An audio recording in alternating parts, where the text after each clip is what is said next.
Okay, so chances are that most of us right now are probably, in all likelihood, running at least a little bit low on dry powder. And that's fine. It's actually an extension of best practices because real investing, as opposed to gambling, is about making choices. And the fact is that across any market, there are often more great choices out there in which to invest than there are dollars and opportunities to do so. You can't invest in everything, that's a given. And so today we're going to step back a little bit and I will present to you a hypothetical scenario. You have $1,000 and your decision is whether or not to invest in Solana or Ethereum. Both of these projects have their strengths, but both also certainly have their weaknesses. We're going to pit these two projects and analyze them against each other in a bit of a head-to-head, and at the end of this video, I will give you my answer as to where I'd park my $1,000.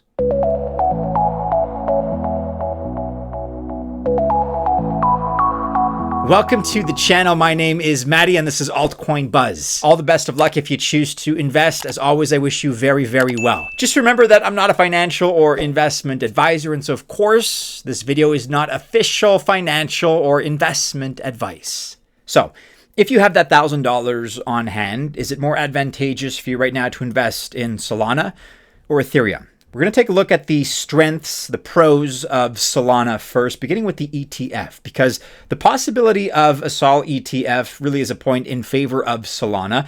And look, by no means is it guaranteed. In fact, I'd say the chances of approval are low, at least approval in the near future, but it could happen. There is a possibility. Based on the Bitcoin and Ethereum ETFs, we actually think that Solana is going to need a futures contract in the United States first as a precedent.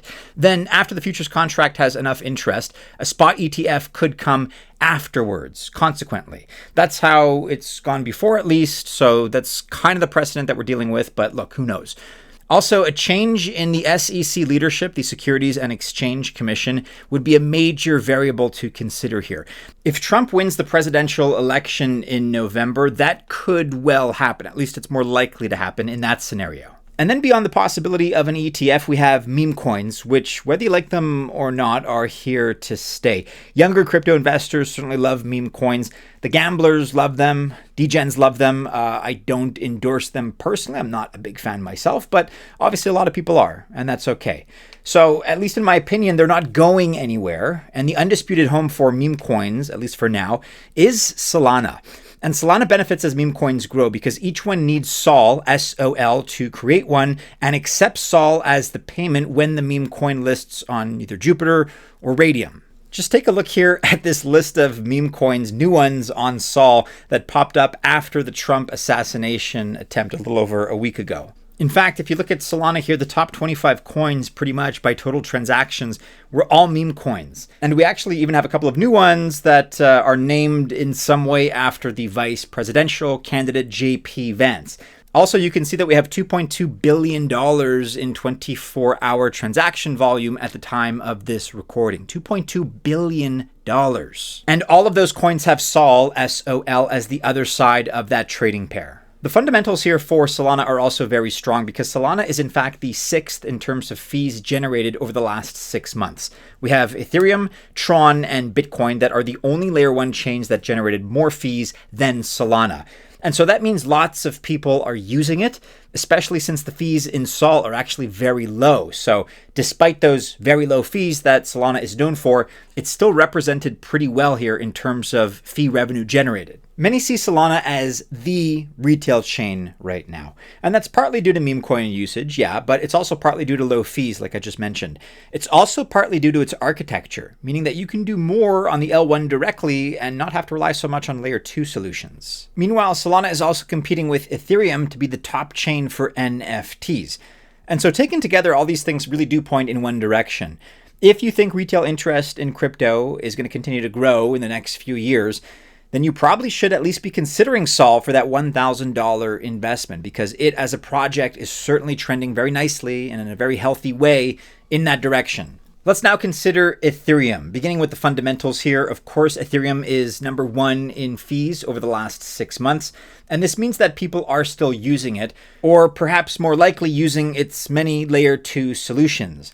And those L2s then pay ETH to broadcast the transactions back to the layer 1 chain. For monthly active users, Ethereum sits in the 8th position at 7.5 million, But that puts it behind some other notable EVM chains like BNB Chain and Polygon, an L2 in the form of Base, and it's well behind the leader of this category, which is Solana, with nearly twice the number of active monthly users. But you could argue that many of the chains here are proxies for ETH.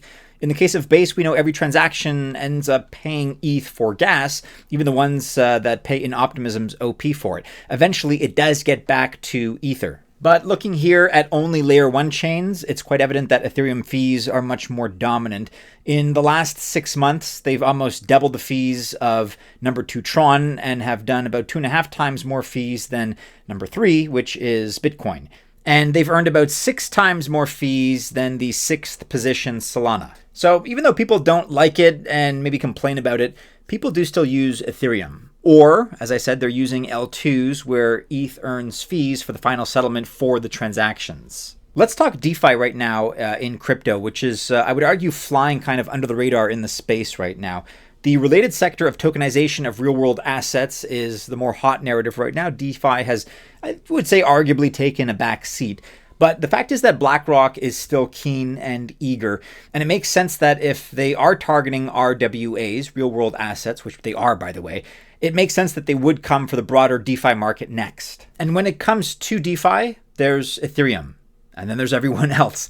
It's not even close because ETH has the most protocols. It has over 100 of them. Only BNB Smart Chain and Arbitrum have at least half that number. And again, all Arbitrum trades get back to ETH chain eventually, and TVL, total value locked, is about 7 or 8 times of the number 2 chain, which is Tron. And this is one area, other than DEXs for swaps and meme coin trades, where Solana has done actually very little to compete with the likes of Ethereum. So there you have it. With Solana, you have positive effects from the new ETF applications and possible approvals.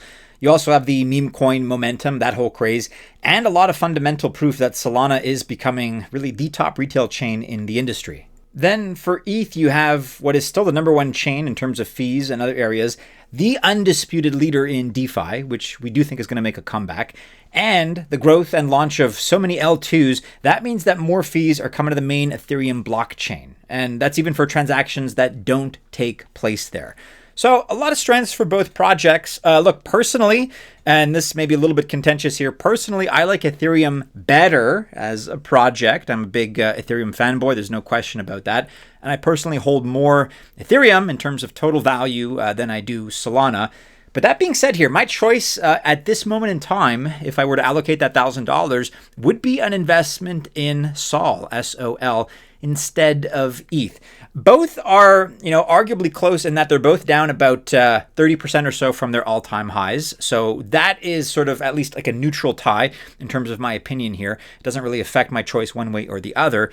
But it just comes down to the market cap. If I look at the price of SOL and I look at the price of ETH, Solana commands a market cap of $83 billion, which is huge, whereas ETH is further along in its maturity and its development. It sits at $417 billion.